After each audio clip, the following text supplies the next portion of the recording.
খুলনার চুইঝাল নাকি অনেক বিখ্যাত। আমি যদিও খুলনার বউ, কিন্তু খুলনা গিয়েছি মাত্র ২ বার, তাই আমার এখনও খুলনার চুইঝাল ট্রাই করা হয়নি। তো আসসালামু আলাইকুম everyone, welcome to my another video. তো আজকে আমরা যাব হচ্ছে মিরপুর ১-এ চুইঝাল খেতে। এটা হচ্ছে সনিয়া স্কয়ারের ঠিক অপোজিটে চন্দ্রবিন্দু শোরুমটার পাশেই সিরাজ চুইঝাল। তো আমরা জানতাম যে নর্মালি এখানে ফ্রাইডেতে অনেক বেশি রাশ থাকে, যার জন্য আমরা ফ্রাইডে না এসে অন্য দিনেই আসলাম।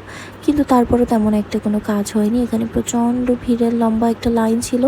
এক পর্যায়ে হচ্ছে মিশু আর আমার বড় দুলাভাই ওরা একটু রাগারাগি করেছিল যে এত লম্বা ভিড়ে কিভাবে গরমের ভিতরে বাচ্চা কাচ্চা নিয়ে দাঁড়িয়ে থাকবো।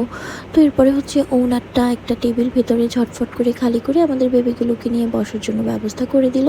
তারপরে হচ্ছে আর একটু পরে উনি আরও একটা টেবিল খালি হলো, তখন সবাই একসঙ্গে আসতে পারলাম। বাট সবাই একসঙ্গে বসা যায়নি, যেহেতু এখানে অনেক রাশ ছিল, দূরে দূরে টেবিলে বসতে হয়েছিল। ইভেন হচ্ছে